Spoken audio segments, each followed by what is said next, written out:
અમે માગીએ છીએ. આમેન. આમેન.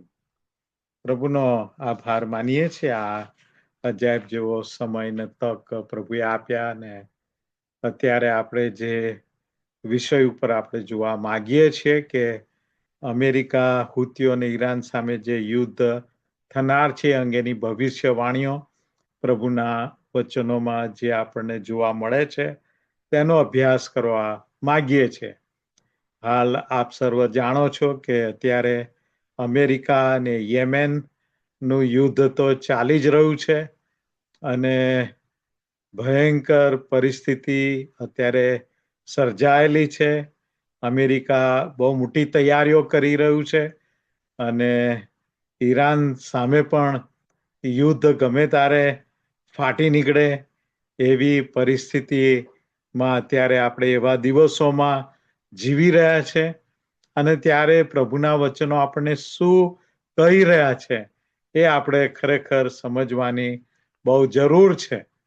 કારણ કે આ બધું જે થઈ રહ્યું છે આપણા દિવસોમાં, આપણા વર્ષોમાં, આપણા સમયોમાં જે તે ઈશ્વરના વચનો પૂર્ણ થઈ રહ્યા છે અને ઈશ્વર જ્યારે એમના એ ભવિષ્યવાણીના વચનો પૂર્ણ કરી રહ્યા છે ત્યારે એ વચનો દ્વારા પ્રભુ આપણી સાથે બોલી રહ્યા છે, પ્રભુ આપણી સાથે વાત કરી રહ્યા છે.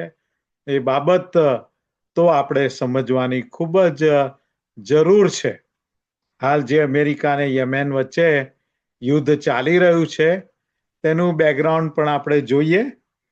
નવેમ્બર 2023 આ જે ત્રાસવાદીઓ છે જેમને હુતીઓ તરીકે ઓળખાય છે, આ હુતીઓ ઇઝરાયલ સાથે જોડાયેલા જે જહાજો હતા શિપ્સ એમના પર હુમલા શરૂ કરી દીધા અને જેથી ઇઝરાયલ જે ગાઝા પરના યુદ્ધનો અંત લાવવા તેઓ દબાણ કરી શકે અને કેવળ ઇઝરાયલના જહાજો પર નહીં પણ અમેરિકાના જહાજો પર અને બીજા અન્ય દેશોના પણ એ દરિયાઈ જહાજો પર એમણે હુમલા અને મિસાઇલ મારો ચાલુ કરી દીધો અને જે આખી આર્થિક પરિસ્થિતિ દુનિયાના વેપારની અંદર સર્જાઈ ગઈ એ લોકોએ ઊભી કરી અને આખી દુનિયાને જાણે બાનમાં લીધું છે.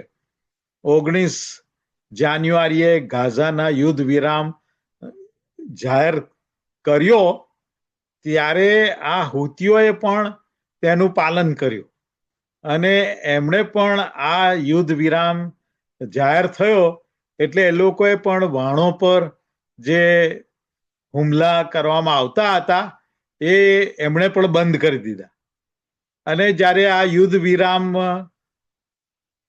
પતી ગયો, પૂરો થઈ ગયો અને ત્યારે આ યુદ્ધ વિરામ પતી ગયા પછી ફરી પાછા યેમેન એ અથવા હુતીઓએ વહાણો પર હુમલા શરૂ કરી દીધા અને એને કારણે જે વહાણો હતા એ બધા આફ્રિકાના દક્ષિણ કિનારાની તરફ ગયા અને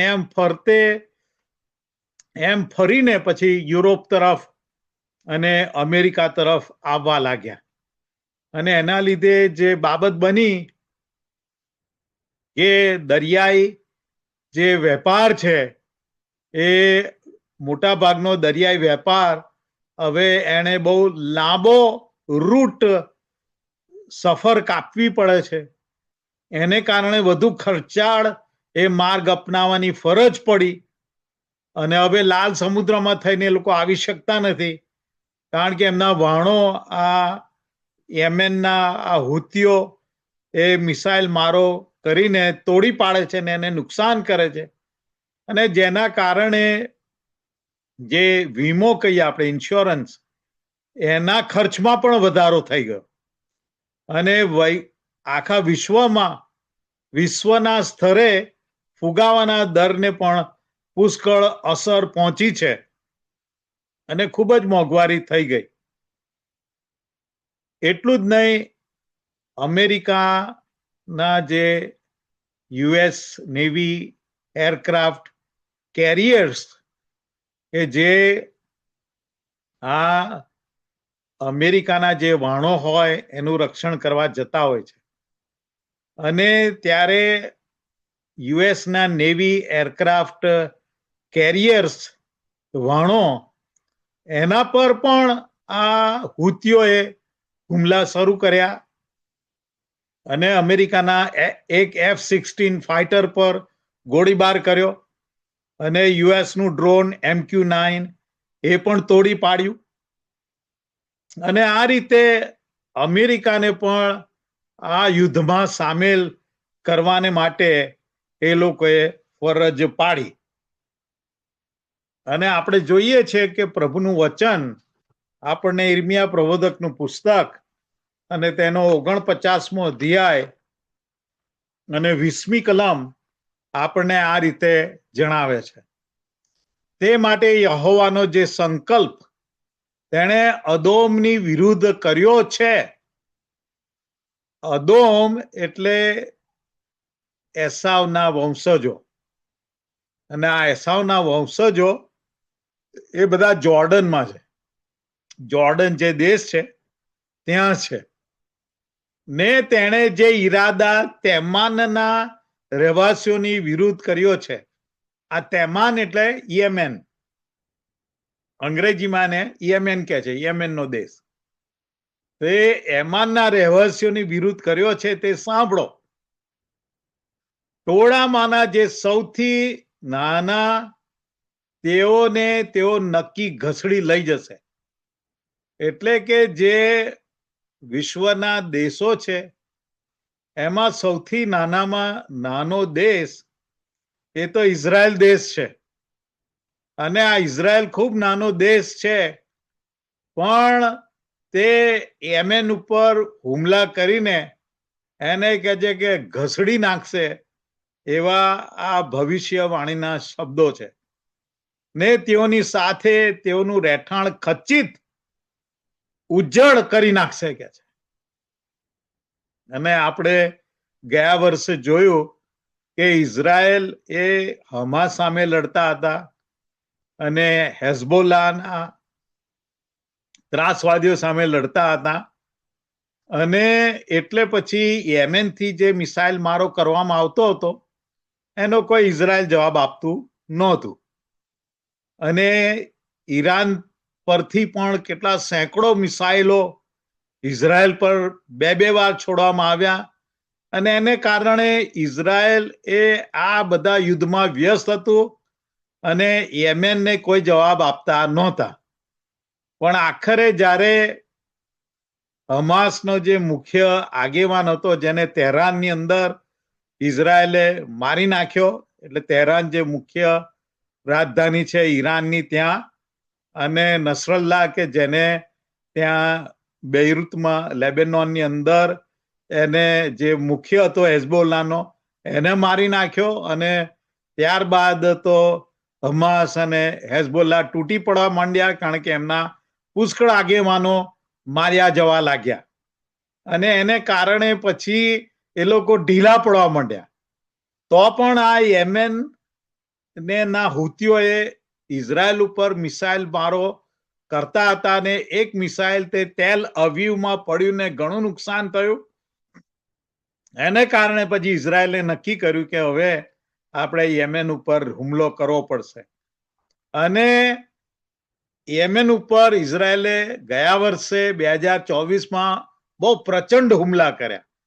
અને એમના જે ઓઇલ પેટ્રોલિયમના સ્ટોરેજ એ સળગાઈ દીધા. હા, એમના જે બંદર હતું, પોર્ટ, શિપનું પોર્ટ, એને એ લોકોએ પુષ્કળ નુકસાન પહોંચાડીને સળગાઈ દીધું. ને સાથે સાથે ત્યાં જે એ લોકોને ઇલેક્ટ્રિસિટી પૂરું પાડતું હતું એ આખું ઇલેક્ટ્રિકલ જનરેટર નો આખી મશીનરી એ પણ બધી એ લોકોએ બોમ્બાર્ડિંગ કરીને તોડી પાડી.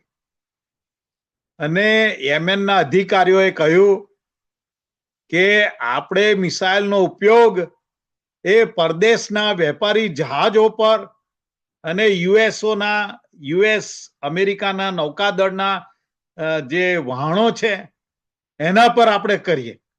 અને તાત્કાલિક એ લોકોએ હુમલા કરવા માંડ્યા અને બહુ ખતરો ઉભો કરી નાખ્યો. અને આખા આંતરરાષ્ટ્રીય જે દરિયાઈ વેપાર એને એ લોકોએ ટાર્ગેટ બનાવ્યું અને ઘણું બધું નુકસાન કર્યું.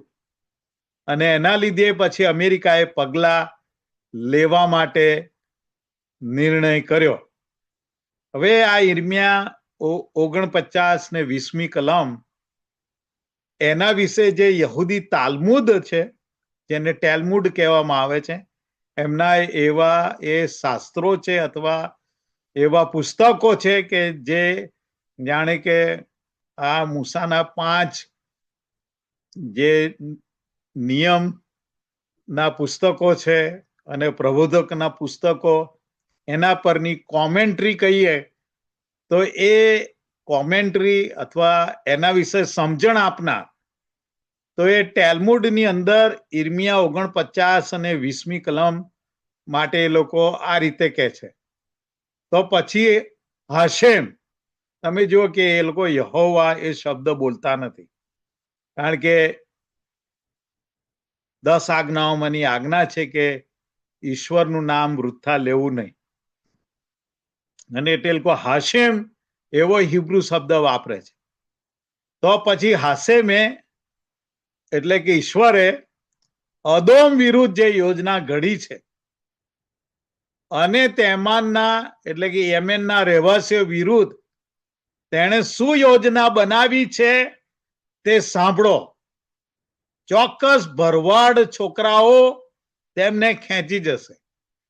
આ જે અત્યાર સુધી આપણે જૂનો કરાર વાંચીએ તો આપણને ખ્યાલ આવે છે કે ઇઝરાયલ પુત્રોનો મુખ્ય કાર્ય અથવા મુખ્ય કામ એ કે તેઓ ભરવાડ હતા, ઘેટાપાળક હતા. અને આ જગ્યાએ કહે છે કે ચોક્કસ ભરવાડ છોકરાઓ આ યેમેનના હુતીઓને ખેંચી જશે. એટલે કે ઇસ્રાયલ પુત્રો તેમના પર હુમલો કરશે. અને આગળ કે જે ચોક્કસ તેમના કારણે એટલે કે યેમેનના કારણે ગૌચર ભયાનક થશે. ગૌચર એટલે કે બિઝનેસ, આ વ્યવસાય ભયાનક થશે અને આખા વિશ્વનો વ્યવસાય એના ઉપર હુમલા થયા અને બહુ ઇકોનોમિકલી બહુ મુશ્કેલીઓ એમને ઊભી કરી દીધી. અને આ તાલમુદના જાણે કે 10મા એ પુસ્તકની અંદર લખેલું છે ને આ કલમનું અર્થઘટન આપણને સમજાવે છે કે ભવિષ્યમાં આ રીતે યેમેન ઉપર હુમલા કરવામાં આવશે અને હિંસક મુકાબલો એ વૈશ્વિક અથવા વિશ્વના સ્તરે પરિણામો લાવશે એવું અહીંયા ઈર્મિયા પ્રબોધક કહે છે. એવું એમનું અર્થઘટન છે. અને એ વાત ખરેખર આપણા દિવસોમાં આપણી આંખો આગળ બની રહી છે. ઈશ્વરના વચનો, બાઇબલના વચનો કેટલા અદ્ભુત અને કેટલા સાચા પડી રહ્યા છે એ આપણે જોઈ શકીએ છીએ કે ઈશ્વરના વચનો જે બાઇબલમાં લખવામાં આવ્યા છે એ ખરેખર બહુ સત્ય વચનો છે અને આપણા દિવસોમાં પૂર્ણ થઈ રહ્યા છે. અને ઈર્મિયા 49 અને 21મી કલમ કહે છે, ઈર્મિયા 49 ને 21, તેઓના પડવાના ધબકારાથી એટલે કે યેમેન અથવા હુતીઓ પર જે બોમ્બ મારો અત્યારે કરવામાં આવ્યો છે અથવા બોમ્બ ફેંકવામાં આવી રહ્યા છે તો કે તેઓના પડવાના ધબકારાથી પૃથ્વી કંપે છે.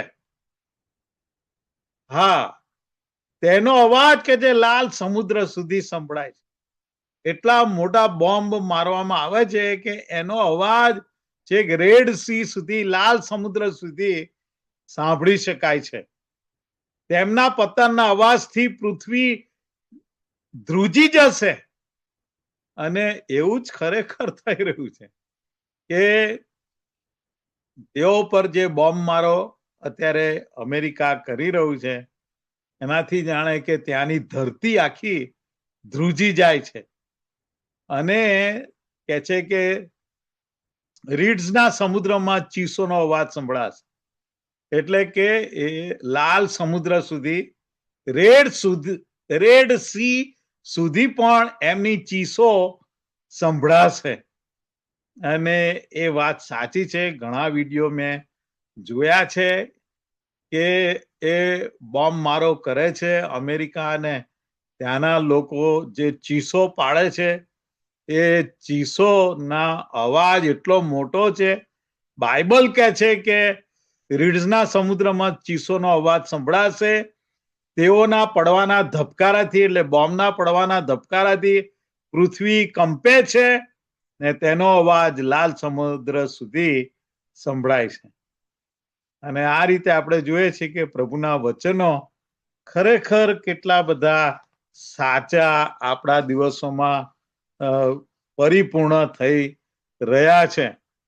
આ Donald Trump president Donald Trump સાહેબે આ હુતીઓને આતંકવાદી સંગઠન જાહેર કર્યું અને અમેરિકાના વાહનોનો નું રક્ષણ કરવા માટે અને યમનના આવા વ્યવહારને કારણે યમન પર અમેરિકાએ હાલ યુદ્ધ કરવા માંડ્યું છે અને ત્યાં યમનની જે મીડિયા છે અને તેના સૂત્રો અનુસાર શનિવાર રાત્રે યમનમાં થયેલા હુમલામાં અમેરિકાએ 100 થી વધુ લોકોને કહે છે કે ઘાયલ કર્યા છે.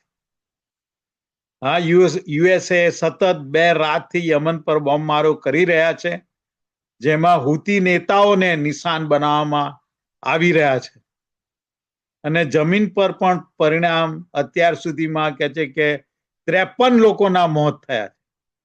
તમે જોયું કે આપણે જે ન્યૂઝ અથવા સમાચારોમાં સાંભળીએ છીએ જોઈએ છીએ અને તેને પછી આપણે બાઇબલના ભવિષ્ય વચનો સાથે સરખાવીએ છીએ ત્યારે આપણને ખ્યાલ આવે છે કે બાઇબલના ઈશ્વરે આપેલા વર્ષો પહેલાના એ ભવિષ્ય વચનો આપણા દિવસોમાં પૂર્ણ થઈ રહ્યા છે અને અમેરિકાના આ હુમલાઓમાં કે જે લગભગ 100 જેટલા લોકો તો ઘાયલ થઈ ગયા છે અને 53 લોકોના તો મોત થઈ ગયા છે.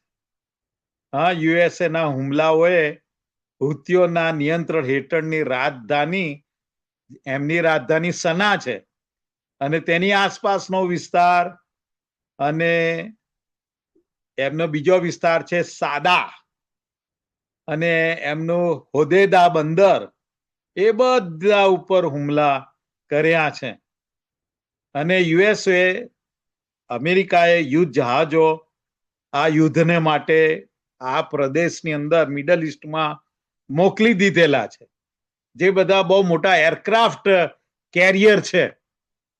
હા, યુએસએ નું અબ્રાહમ લિંકન નામનું એરક્રાફ્ટ કેરિયર ત્યાં રવાના કરવામાં આવ્યું છે અને બીજું જે જહાજ યુએસએ નું હેરી એસ ટ્રુમેન અને તેની સાથે 2 વિનાશક અને ક્રુઝર ત્યાં મેડિટેરેનિયન સીમાં એટલે કે ભૂમધ્ય સમુદ્રમાં પહોંચી ગયેલા છે અને અમેરિકન લશ્કરી કમાન્ડરો લાંબા સમયથી દલીલ કરી રહ્યા છે કે એક શક્તિશાળી વિમાન વાહક જહાજ કે તેના ફાઇટર જેટ અને સર્વેલન્સ એરક્રાફ્ટ અને આધુનિક મિસાઇલોની શ્રેણી સાથે એ યેમેન સામે ટક્કર લે સાથે સાથે આ લોકોને ઈરાનના હથાઓ ગણવામાં આવે છે અને ઈરાન સામે પણ મજબૂત દેખાવો આપણે કરી શકીએ છીએ અને આ રીતે અબ્રાહમ લિંકન એ વિનાશક જહાજ ઓમાનના અખાતમાં પહોંચી ગયું છે અને 4 યુએસના નેવી ડિસ્ટ્રોયર્સ એ લાલ સમુદ્રમાં પહોંચી ગયા છે અને USS Georgia guided missile submarine એ પણ ત્યાં લાલ સમુદ્રમાં પહોંચી ગઈ છે. પણ હવે આ સબમરીન ક્યાં છે તે કોઈ જાણતું નથી. હા, સેન્ટ્રલ યુએસ કમાન્ડ એ ક્યાં છુપાઈને બેઠી છે આ સબમરીન સંતાઈને એ હવે જાણ કરતા નથી. અને આ રીતે તમે જો કે અમેરિકાના બહુ 6 મોટા આવા નેવીના વહાણો આ યુદ્ધમાં મોકલી દેવામાં આવેલા છે. અને એટલું જ નહીં, આ 6 મોટા વહાણોની સાથે બીજા કેટલાય નેવી ફ્રિગેટ્સ હોય અને ડિસ્ટ્રોયર્સ ને એવા તો કેટલાય બધા નાના નાના જહાજો નેવીના ત્યાં પહોંચી ગયા છે. અને આ દળની અંદર A-10 thunderbolt second aircraft, F-15 strike eagles, F-16 fighter jets ના સ્ક્વોડ્રન્સ આ બધું જ ત્યાં પહોંચી ગયું છે.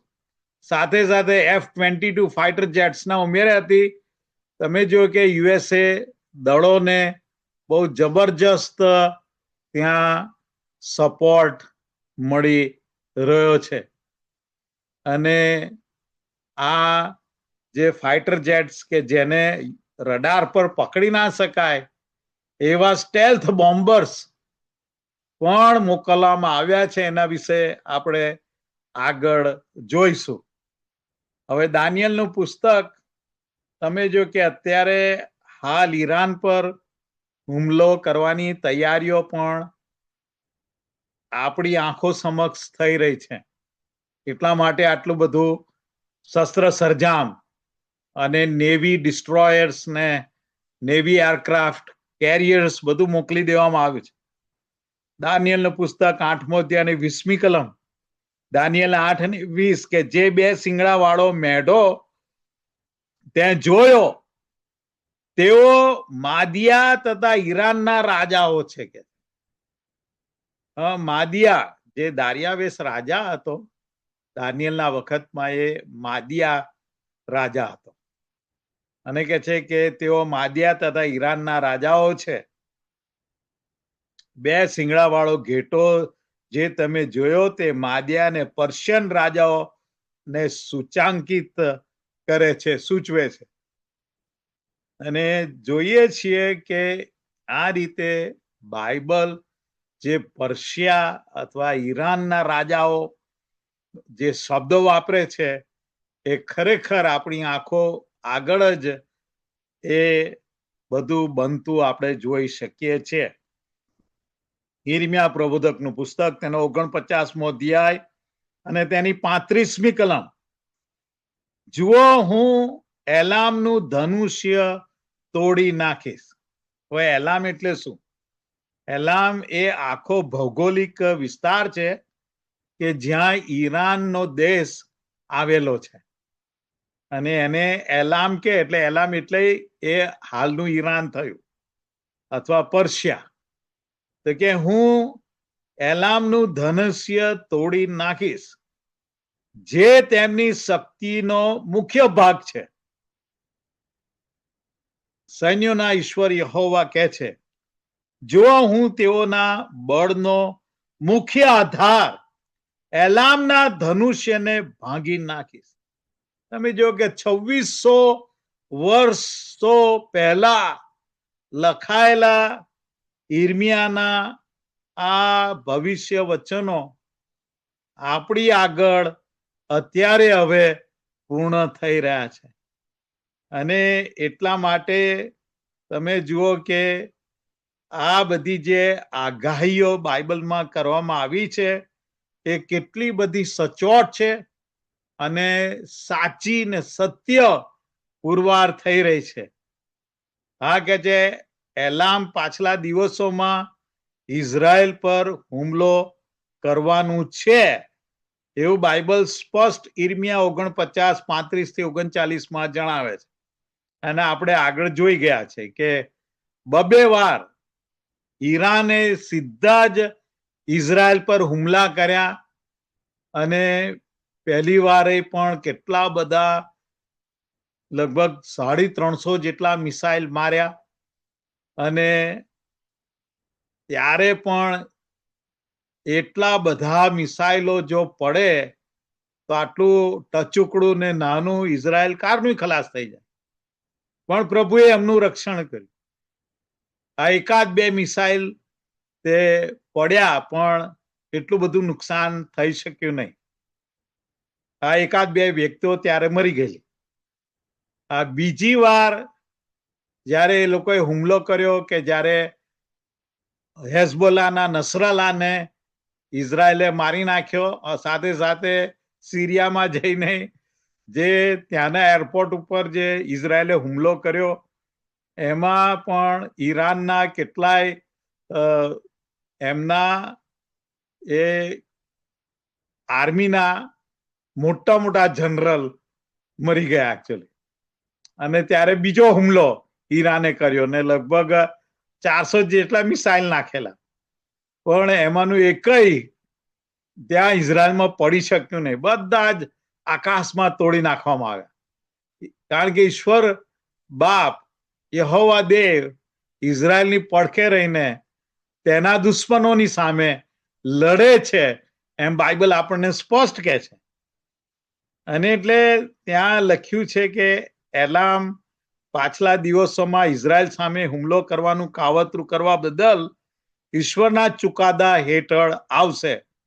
આધુનિક ઈરાનમાં પ્રાચીન એલામ અને પર્શિયાનો સમાવેશ થાય છે. ઈરાન વિશેની આ ભવિષ્યવાણી હજુ સુધી બધી જ પૂરી નથી થઈ ગઈ, પણ પૂર્ણ થઈ રહી છે આપણી આંખો આગળ. એ આ વર્તમાન દિવસોમાં આપણે જોઈ શકીએ છીએ. અને જો ઈર્મિયા 49:35 વાંચીએ તો સૈન્યોના યહોવા આમ કહે છે, જો હું એલામનું ધનુષ્ય તોડી નાખીશ ને તેમની શક્તિનો મુખ્ય ભાગ છે. સૈન્યોના ઈશ્વર યહોવા કહે છે, જો હું તેઓના બળના મુખ્ય આધાર એલામના ધનુષ્યને ભાંગી નાખીશ. હવે ધનુષ્યને ભાંગી નાખીશ એટલે કે જે તીર ફેંકવાનું શસ્ત્ર છે, બરાબર. ધનુષ્ય એટલે આપણે શું સમજીએ કે તીર ફેંકવાનું જે શસ્ત્ર છે તે ધનુષ્ય છે. અને એટલે જે ઈરાને પુષ્કળ મિસાઇલ્સ બનાયા છે, એ મિસાઇલ ફેંકવાના જે શસ્ત્રો છે એને તોડી નાખવામાં આવી રહ્યા છે.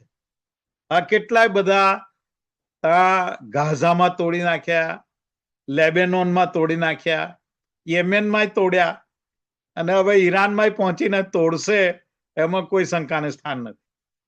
અને એટલે મિસાઇલ લોન્ચર્સ હોય છે એમને ડિસ્ટ્રોય કરી દેવામાં આવે છે અને એમને તોડી નાખવામાં આવે છે.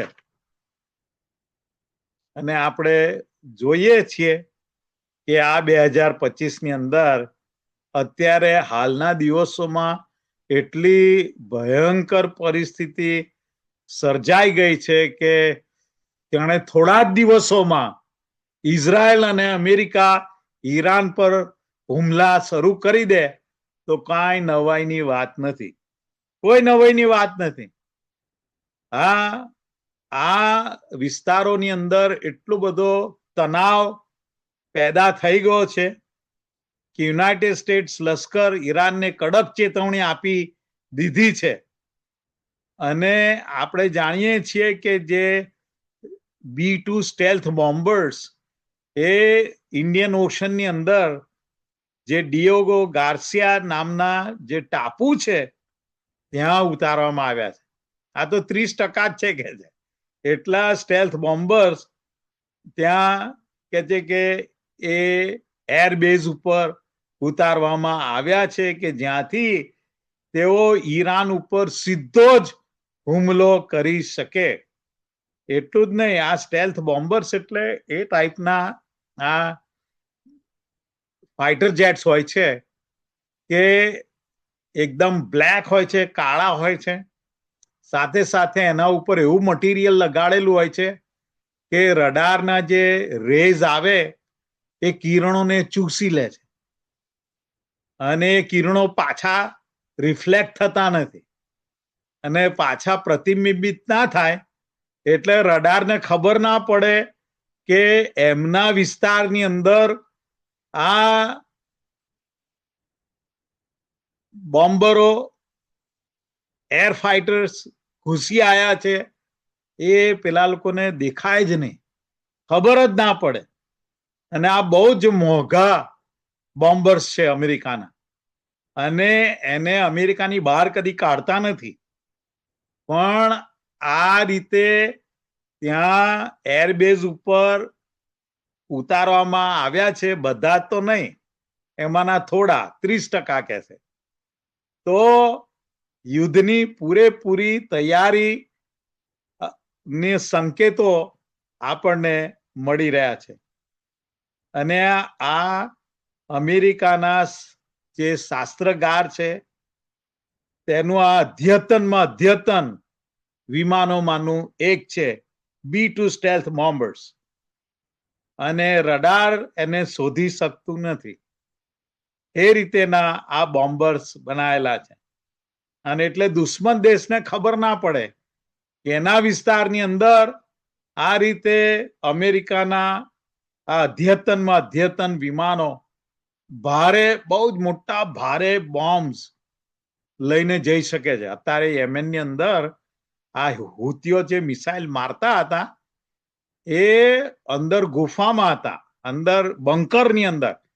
ત્યાં 2 પહાડ છે અને 2 પહાડની અંદર બંકરની અંદરથી મિસાઇલ મારે. અને અમેરિકાએ એવું સખત બોમ્બ મારો કર્યો, કહેવાય છે કે આ બંને પહાડો એ તૂટી પડ્યા છે. આ એટલા ભારે ખમ એ બંકર બસ્ટર્સ બોમ્બ્સ કે છે. અને એવા ત્યાં માર્યા છે કે આખો પહાડ ભાંગીને ભૂક્કો થઈ જાય. જે રીતે લેબેનોનની અંદર આ બેરુતની અંદર નસરાલ્લાને માર્યો, તો Nasrallah was very deep inside a bunker actually. અને ઇઝરાયેલે એ બોમ્બ માર્યા. ઉપર તો બહુમાળી મકાનો હતા અને પછી કેટલી બધી જમીન ને કેટલા બધા સિમેન્ટ કોન્ક્રીટના લેયર્સ હોય, અને ત્યાં અંદર ઊંડે જમીનમાં બંકરની અંદર એ લોકો ભેગા થયા હતા અને ત્યાં ઇઝરાયેલે એને મારી નાખ્યો. એના શરીર પર એક ઉજરડો પડ્યો નથી, પણ એટલું બધું એ હાલે ને સખત અવાજ થાય ને ધબકારો થાય કે માણસનું હૃદય ત્યાં બંધ થઈ જાય. અને એ રીતે નસરલ્લાહનું હૃદય બંધ થઈ ગયું અને એના બાહ્ય શરીર ઉપર કોઈ ઉજરડો પડ્યો નથી. તો એ ઇઝરાયેલે જે બોમ્બ માર્યા એના કરતા તો કેટલાય મોટા બોમ્બ અમેરિકા ત્યાં ઇન્ડિયન ઓશનના ડિયોગો ગાર્સિયામાં કે છે લઈને પહોંચી ગયા છે. કારણ કે ઈરાનની અંદર પણ આ લોકોએ આ રીતે પહાડોની અંદર બહુ ઊંડે બંકર્સની અંદર એ ન્યુક્લિયર જે એના રિએક્ટર્સ છે એ બનાયેલા છે એમ કહેવામાં આવે છે. અને ઈર્મિયાની આગાહી કરે છે કે એલામની તેની શક્તિના મુખ્ય સ્થાને તૂટી પડશે. હા, તેની શક્તિના મુખ્ય સ્થાને તૂટી પડશે. ઈરાનના વધતા પરમાણુ કાર્યક્રમ પર આ હુમલા સૂચવી શકે છે. ઈરાન સૌથી વ્યૂહાત્મક અને સંવેદનશીલ પરમાણુ લક્ષ્યાંકોમાંનું એક એ તો બુશેર પરમાણુ રિએક્ટર છે. બુશેર પરમાણુ રિએક્ટર. અને તે આ પ્રાચીન એલામના હર્દની અંદર એકદમ કેન્દ્રના ભાગે એ ત્યાં આવેલું છે અને અંદર જમીનમાં બનાવવામાં આવેલું છે. અને જ્યારે બાઇબલ કહે છે કે તમારું ધનુષ્ય તૂટી જશે, હા, તમારું ધનુષ્ય તૂટી જશે. હા, એમના મિસાઇલના કોઠારો અને સ્ટોરેજ માંથી જ એ લોકો આ મિસાઇલ્સ લોડ કરી શકશે નહીં, ફેંકી શકશે નહીં. હા, એ મિસાઇલોને ત્યાંથી બહાર કાઢી શકશે જ નહીં, એવી હાલત થશે. અને પોતાના દુશ્મનો ઉપર એ આધુનિક યુદ્ધના તીર અથવા મિસાઇલ એ છોડવાને માટે અસમર્થ બની જશે. અને આ થોડા દિવસોમાં કે અઠવાડિયાઓમાં જો આ બનાવ બને તો કાંઈ નવાઈની વાત નહીં. કારણ કે અમેરિકાએ આ બધા જે ફાઇટર પ્લેન્સ અને આખું જે એનો શસ્ત્ર સરંજામની શરૂઆત ઈરાનની ચારે તરફ કરી દીધો છે કે છે. આ ચારે તરફ આપણે ઈર્મિયા 49 અને 36મી કલમ વાંચીએ, કેટલું સ્પષ્ટ લખેલું છે બાઇબલમાં. ઈર્મિયા 49 ને 36. અને એલામ પર હું સ્વર્ગના 4 ખૂણામાંથી 4 પવનો લાવીશ કે છે. હા, ઈશ્વર, તમે જો કે આ ફિગરેટિવ લેંગ્વેજ હોય, હંમેશા પ્રોફેટિક language is A figurative language. તો કે છે કે હું સ્વર્ગના 4 ખૂણામાંથી 4 પવનો લાવીશ, એટલે કે એ બધા આકાશમાંથી આવશે, સ્પષ્ટ આકાશમાંથી આવશે. આ B-2 સ્ટેલ્થ બોમ્બર્સ, અને they cannot be seen on the military radars, કારણ કે એના રડારના કિરણો એ એબ્ઝોર્બ કરી લે છે અને રિફ્લેક્ટ કરી શકતા નથી.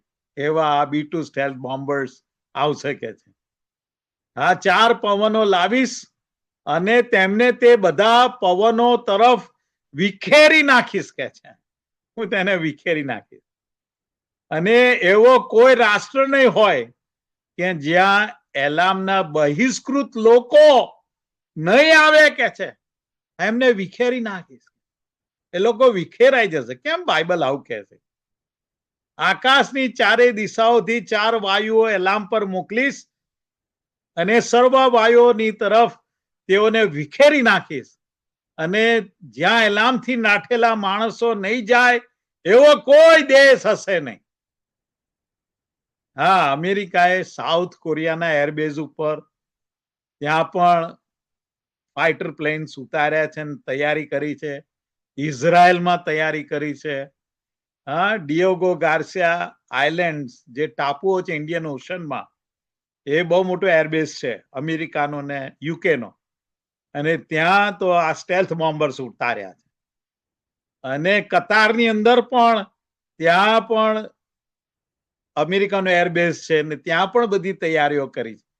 તમે જો કે ઈરાનને ચારે તરફથી ઘેરી લીધું અમેરિકાએ, અને આ બધી દિશાઓમાંથી હુમલા કરશે એમના પર, એવી આ બધી તૈયારીઓ છે. અને ઈર્મિયા ચેતવણી આપે છે કે આ હુમલા પછી આ ન્યુક્લિયર રિએક્ટર્સ એ તોડશે, તેમાંથી જે રેડિયેશન થશે, રેડિયેશન થશે, તો તેના લીધે ઈરાનની વસ્તીને એ વિસ્તારોમાંથી નાસી જવું પડશે. આ વિખેરાઈ જવાની ફરજ પડશે. અને આ રીતે બાઇબલના વચનો પૂર્ણ થશે.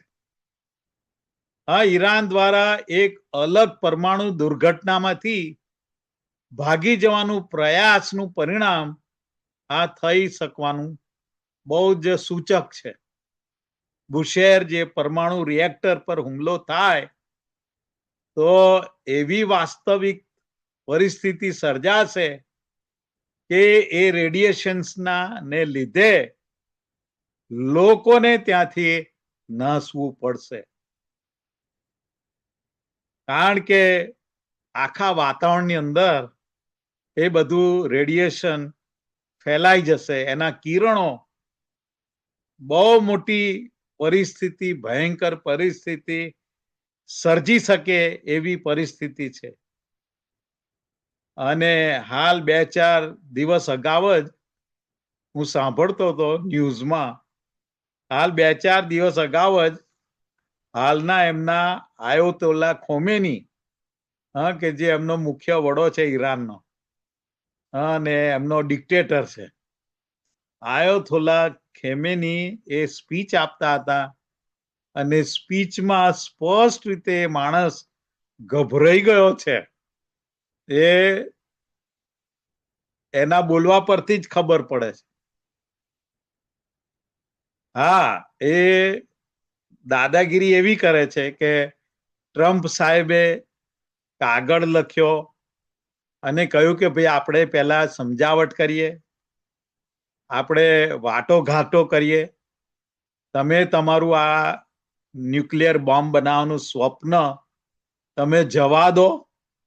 અને અત્યારે ત્યાં એટલી ભયંકર પરિસ્થિતિ છે કે $1 100,000 જેટલા એ ઈરાની રિયાલ્સની કરન્સી થઈ ગઈ છે. બહુ ખરાબ પરિસ્થિતિ. તો કે અમે તમારી મદદ કરીશું, પણ આ માણસ એકનો બે થતો નથી. અને ત્યાંના જે લશ્કરી એમના જે મુખ્ય વડાઓ છે એ એમ કે છે કે ના, આપણે અમેરિકાની સામે યુદ્ધ કરી શકવાને સક્ષમ છીએ. અને બીજી બાજુ એમનો આયતોલ્લા ખોમેની એ 85 વર્ષનો માણસ છે અને એના બોલવા પરથી એ ગભરાયેલો માલુમ પડે છે. બાઇબલ શું કહે છે? ઈર્મિયાનું પુસ્તક તેનો 49મો અધ્યાય અને 37મી કલમ. ઈર્મિયા 49 ને 37. કારણ કે હું એલામને એટલે કે ઈરાનને તેમના શત્રુ અને તેમના જીવ શોધનારાઓથી ભયભીત કરીશ. જોયું? હું એને ભયભીત કરી નાખીશ. ઈશ્વર કહે છે. એને હું બીવડાવી દઈશ. હા, તેમનો જીવ શોધનારાઓથી ભયભીત કરીશ અને હું તેમના પર આફત લાવીશ. મારો ભયંકર ક્રોધ. તમે જો કે પ્રભુ શું કહે છે? એવું મારો ભયંકર ક્રોધ યહોવા કહે છે, હું તેમનો નાશ ન થાય ત્યાં સુધી તેમની પાછળ તલવાર મોકલીશ. ઈશ્વર આ યુદ્ધની અંદર સામેલ છે અને ઈશ્વરના આ ભવિષ્ય વચનો બાઇબલના ઈર્મિયાના પુસ્તકના 49મા અધ્યાયમાં લખવામાં આવ્યા છે. એ આપણી સમક્ષ પૂર્ણ થતા આપણે જોઈ શકીએ છીએ. તેઓના શત્રુઓથી તથા જેઓ તેઓનો જીવ શોધે છે તેઓથી હું એલામને ભયભીત કરીશ કે છે. ભયભીત કરીશ અને હું વિપત્તિ, હા, મારો ભારે ક્રોધ તેમના પર લાવીશ, એવું યહોવા કહે છે.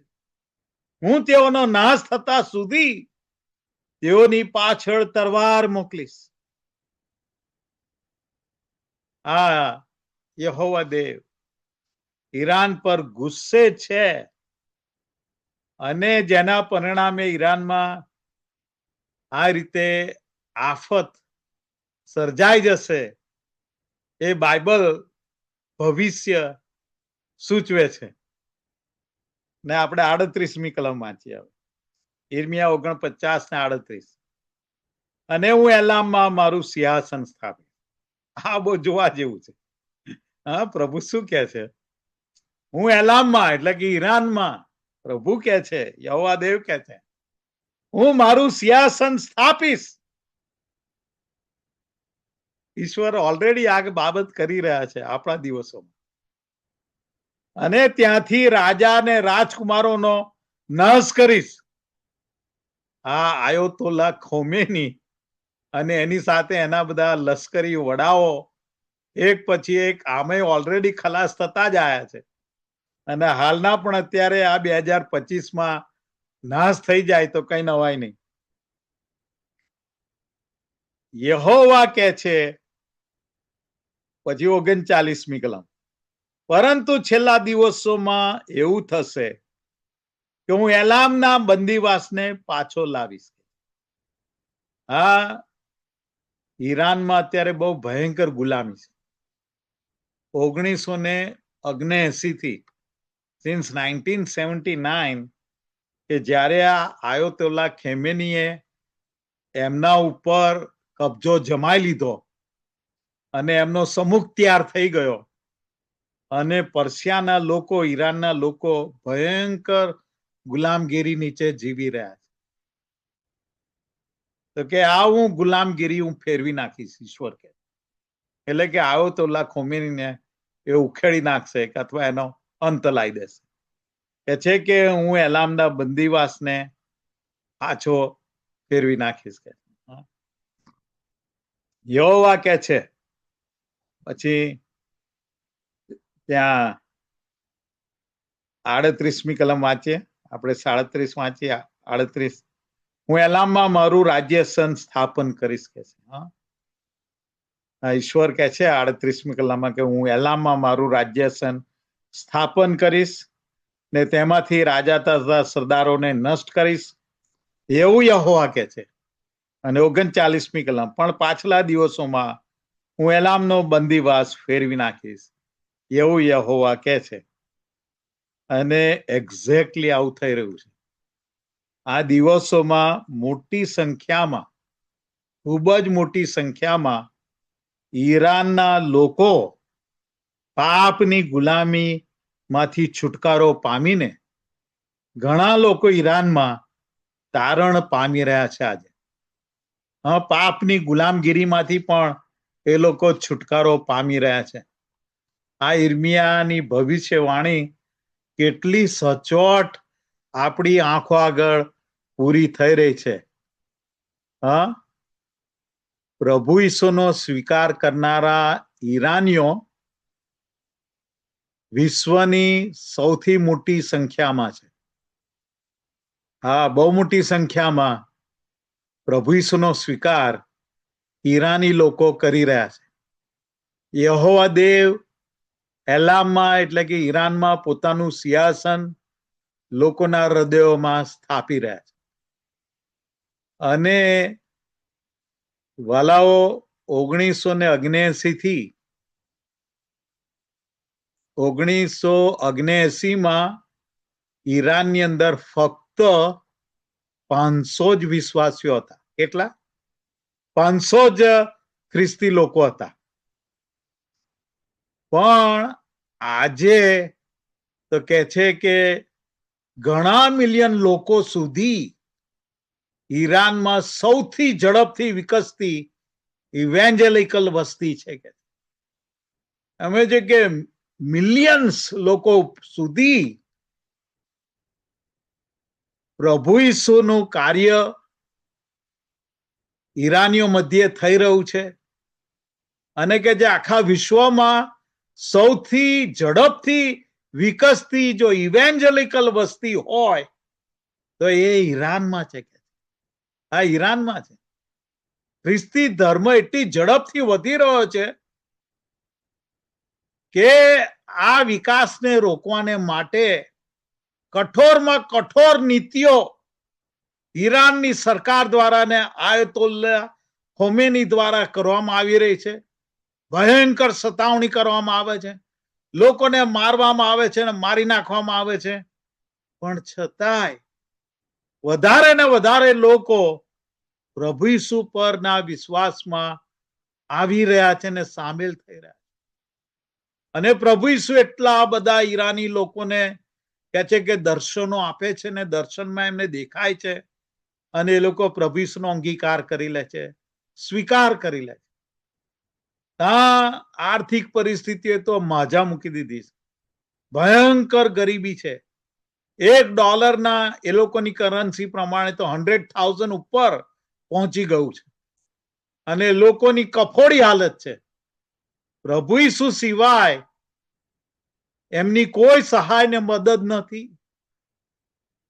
આયતોલ્લા ખોમેનીની જે ગુલામીની ઝૂંસરી નીચે કેવળ પ્રભુ ઈસુ જ એક એમની આશા છે. અને એટલે મિલિયન્સ ઈરાની લોકો પ્રભુ ઈસુનો અંગીકાર કરી રહ્યા છે અને બહુ ઝડપથી કે છે કે જે ખ્રિસ્તી વ્યક્તિઓની ઇવેન્જેલિકલ વસ્તી વધી ગઈ છે. એટલું જ નહીં, ત્યાંની જે મોસ્ક મસ્જિદો ખાલી પડી છે, કોઈ જતું નથી. ખાલી પડી છે. અને લોકો તે બસ પ્રભુ ઈસુ પાછળ જઈ રહ્યા છે. કેમ જઈ રહ્યા છે? કારણ કે આ ભવિષ્યવાણી પ્રભુની એ આપણી આંખો સમક્ષ પૂર્ણ થઈ રહી છે. હું એલામમાં મારું સિંહાસન સ્થાપન કરીશ ને તેમાંથી રાજા તથા સરદારોને નષ્ટ કરીશ. રે રાજા ને સરદારો નષ્ટ થશે એવું યહોવા કહે છે. પણ પાછલા દિવસોમાં હું એલામનો બંદીવાસ ફેરવી નાખીશ એવું યહોવા. અને લોકો આ ભયંકર ગુલામગીરી ને બંદીવાસમાં એ લોકો પ્રભુ ઈસુમાં જે ખરો છુટકારો છે, પાપોની માફીને નવું જીવન છે, એ તરફ મિલિયન્સ લોકો ઈરાનમાં પ્રભુ ઈસુને શરણે આવી રહ્યા છે. વાલાઓ, પ્રભુના વચનો મારી ને તમારી આંખો સમક્ષ બહુ અજાયબ રીતે પૂર્ણ થઈ રહ્યા છે એ આપણે જોઈ શકીએ છીએ. અને વાલાઓ, જ્યારે બાઇબલની ભવિષ્યવાણીઓ પૂરી થતી આપણી આંખો સમક્ષ જોઈએ છે, ત્યારે એક વાત બહુ સ્પષ્ટ છે. આજે સવારે પણ હું મારું બાઇબલ લઈને પ્રભુની સમક્ષ પ્રાર્થના કરતો હતો ને પ્રભુ એ જ જણાવતા હતા કે મારું આવું ઘણું પાસે છે, પ્રભુનું આવું ઘણું પાસે છે. અને આપણે પણ આપણા લોકોને તૈયાર કરીએ, મંડળીઓને તૈયાર કરીએ પ્રભુને મળવાને માટે. તેઓ તૈયાર થાય, જાગૃત થાય, એ ખૂબ જ જરૂરી છે. આવો આપણે પ્રાર્થના કરીએ, આપણી આંખો બંધ કરીએ, આપણા મસ્તકો નમાવીએ. વાલાઓ, પ્રભુની હાજરી એમના વચનો દ્વારા આપણ દરેક ઉપર, આપણી મધ્યે, આપણા હૃદયોમાં ઉતરી આવી છે. અને ત્યારે તમે દરેક જણ પ્રભુની આગળ પ્રાર્થના કરો કે પ્રભુ, અમે એવા દિવસોમાં જીવી રહ્યા છે કે જ્યારે બાઇબલના આ ભવિષ્ય વચનો અમારી આંખો આગળ પૂર્ણ થઈ રહ્યા છે તે અમે જોઈ શકીએ છીએ. અને બાઇબલ કેટલું સત્ય છે, બાઇબલના વચનો કેટલા સાચા છે ને સચોટ છે, અને તે પૂરા થઈ રહ્યા છે. સાથે સાથે જે ભયંકર આત્મિક જાગૃતિ ઈરાનમાં ફાટી નીકળી છે અને તમારા વચનો પૂર્ણ થઈ રહ્યા છે, ત્યારે પ્રભુ અમે પણ તમને મળવાને માટે, પ્રભુ ઈસુ જલ્દી આવી રહ્યા છે, ત્યારે તમને મળવાને માટે તૈયાર રહીએ. માટે મારી સહાય કરો. આ દરેક જણ આપણે થોડી ક્ષણોને માટે આપણા હૃદયોમાં પ્રાર્થના કરીએ. વાલાઓ, પ્રભુનું આવવું ઘણું પાસે છે. ઈશ્વરના વચનો પૂર્ણ થઈ રહ્યા છે.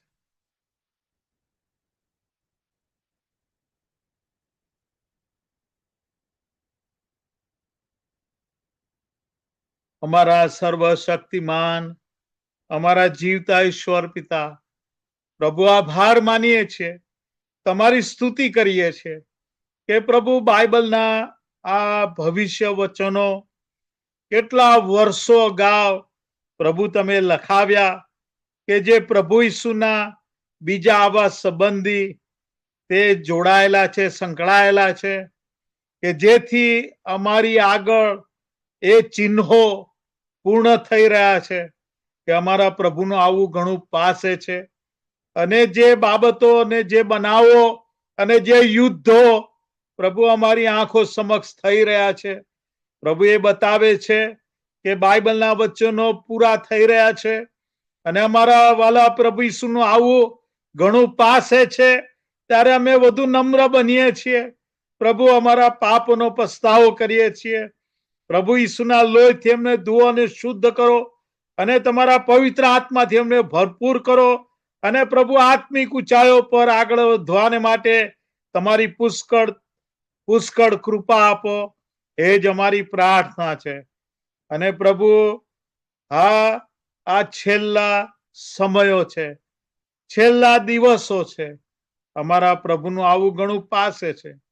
એને માટે અમે આભાર માનીએ છીએ, તમારી સ્તુતિ કરીએ છીએ. અને પ્રભુ આ વચનો જે પૂર્ણ થઈ રહ્યા છે જોઈને પ્રભુ અમે આત્મિક રીતે વધુ જાગૃત થઈને જીવીએ માટે અમારી સહાય. ફરીને એક વખત અમારી સાથે અહીંયા જોડાયેલા બધા જ ભાઈ બહેનોને પ્રભુ તમારી કૃપા આપો, તમારા આશીર્વાદોથી વેષ્ટિત કરો, તમારી શાંતિ તેઓ પર રાખો. પ્રભુ અમે બધા તમારા હાથોમાં સોંપાઈએ છીએ. તારના પ્રભુ ઈસુને નામે માગીએ. આમીન.